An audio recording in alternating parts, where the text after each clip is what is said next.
20 years ago, when I was a barrister and human rights lawyer in full-time legal practice in London, and the highest court in the land still convened, some would say by an accident of history, in this building here, I met a young man who had just quit his job in the British Foreign Office.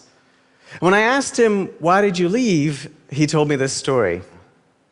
He had gone to his boss one morning and said, "Let's do something about human rights abuses in China." And his boss had replied, "We can't do anything about human rights abuses in China because we have trade relations with China." So my friend went away with his tail between his legs, and 6 months later, he returned again to his boss. And he said this time, "Let's do something about human rights in Burma," as it was then called. His boss once again paused and said, "Oh, but we can't do anything about human rights in Burma because we don't have any trade relations with Burma." This was the moment he knew he had to leave. It wasn't just the hypocrisy that got to him, it was the unwillingness of his government to engage in conflict with other governments, intense discussions, all the while innocent people were being harmed. We are constantly told that conflict is bad, that compromise is good.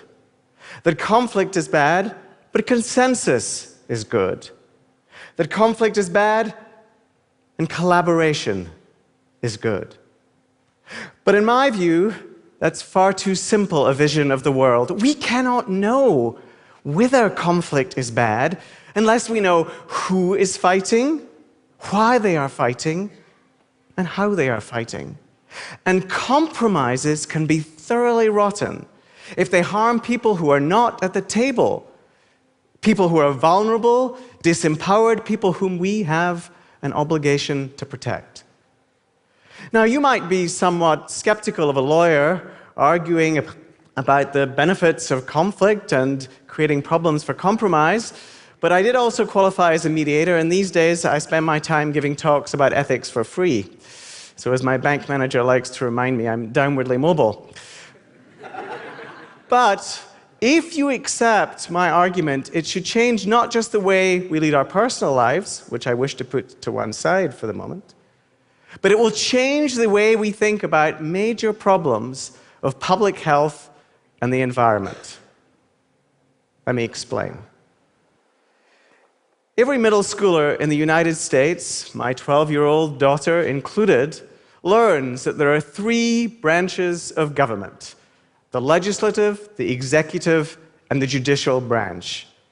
James Madison wrote, "If there is any principle more sacred in our Constitution, and indeed in any free constitution than any other, it is that which separates the legislative, the executive, and the judicial powers."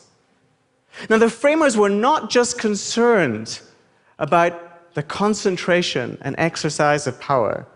They also understood the perils of influence.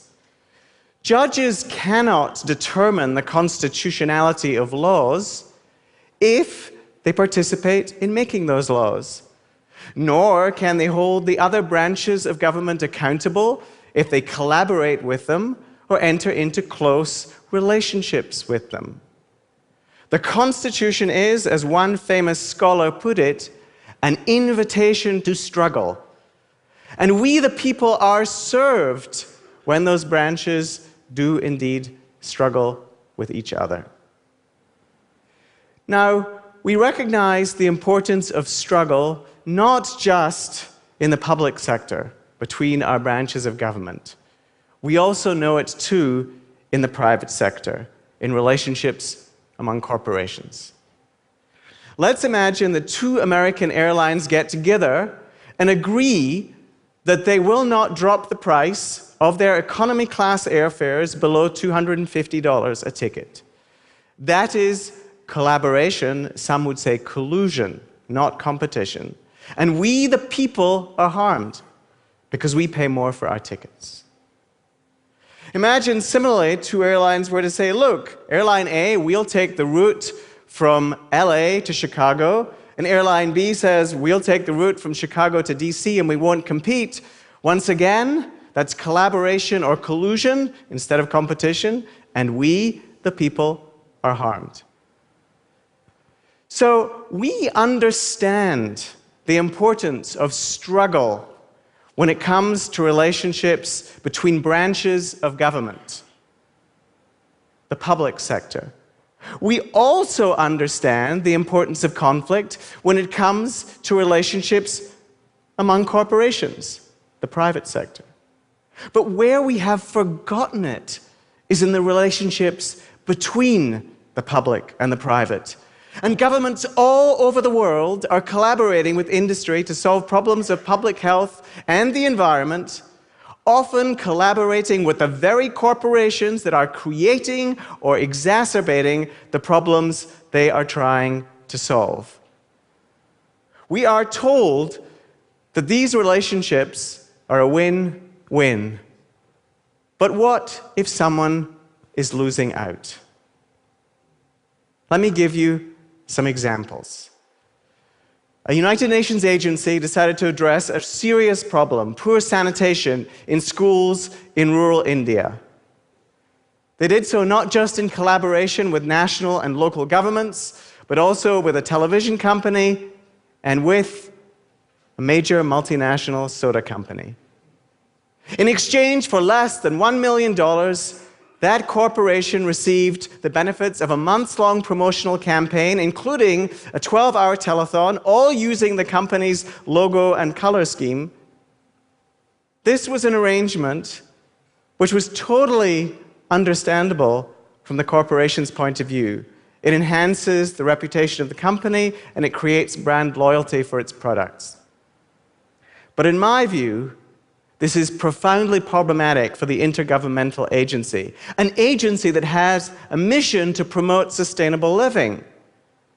By increasing consumption of sugar-sweetened beverages made from scarce local water supplies and drunk out of plastic bottles in a country that is already grappling with obesity, this is neither sustainable from a public health nor an environmental point of view.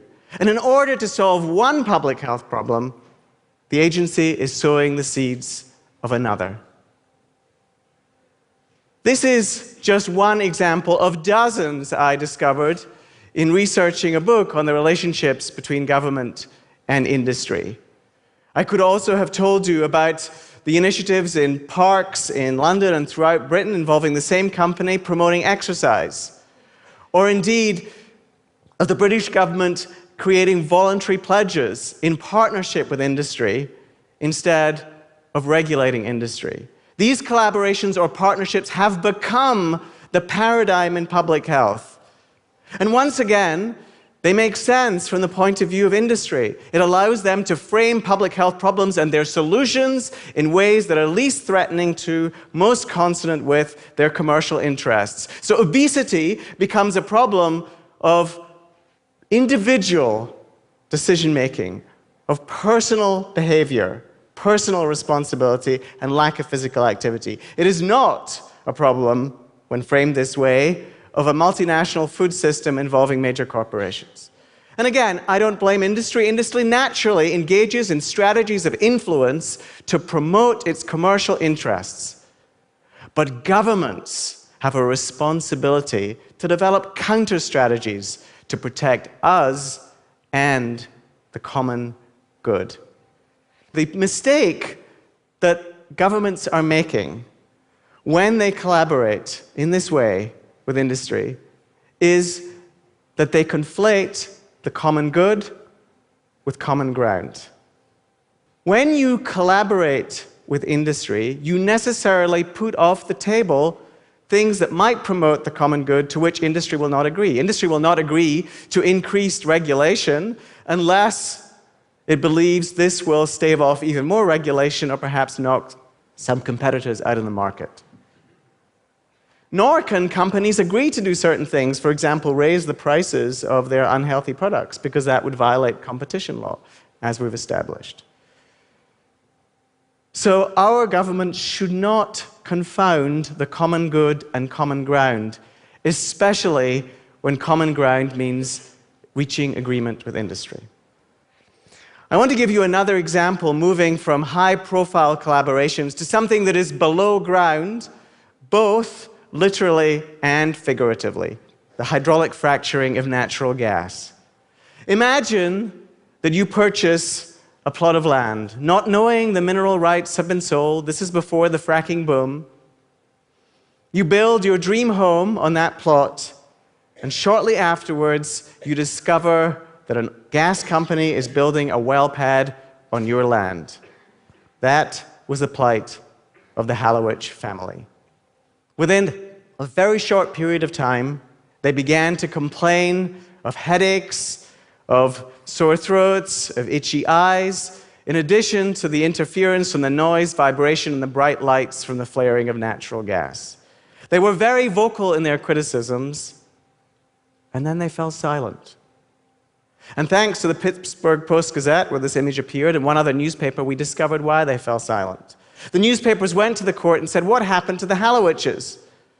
And it turned out the Hallowiches had made a secret settlement with the gas operators. And it was a take-it-or-leave-it settlement. The gas company said, "You can have a six-figure sum to move elsewhere and start your lives again, but in return, you must promise not to speak of your experience with our company, not to speak of your experience with fracking, not to speak about the health consequences that might have been revealed by a medical examination." Now, I do not blame the Hallowiches for accepting a take-it-or-leave-it settlement and starting their lives elsewhere. And one can understand why the company would wish to silence a squeaky wheel. What I want to point the finger at is a legal and regulatory system, a system in which there are networks of agreements just like this one, which serve to silence people and seal off data points from public health experts and epidemiologists, a system in which regulators will even refrain from issuing a violation notice in the event of pollution if the landowner and the gas company agree to settle. This is a system which isn't just bad from a public health point of view, it exposes hazards to local families who remain in the dark. Now, I have given you two examples not because they are isolated examples. They're examples of a systemic problem. I could share some counterexamples, the case, for example, of the public official who sues the pharmaceutical company for concealing the fact that its antidepressant increases suicidal thoughts in adolescents. I can tell you about the regulator who went after the food company for exaggerating the purported health benefits of its yogurt. And I can tell you about the legislator who, despite heavy lobbying directed at both sides of the aisle, pushes for environmental protections. These are isolated examples, but they are beacons of light in the darkness, and they can show us the way. I began by suggesting that sometimes we need to engage in conflict. Governments should tussle with, struggle with, at times engage in direct conflict with corporations. This is not because governments are inherently good and corporations are inherently evil. Each is capable of good or ill. But corporations understandably act to promote their commercial interests. And they do so either sometimes undermining or promoting the common good. But it is the responsibility of governments to protect and promote the common good. And we should insist that they fight to do so. This is because governments are the guardians of public health. Governments are the guardians of the environment. And it is governments that are guardians of these essential parts of our common good. Thank you.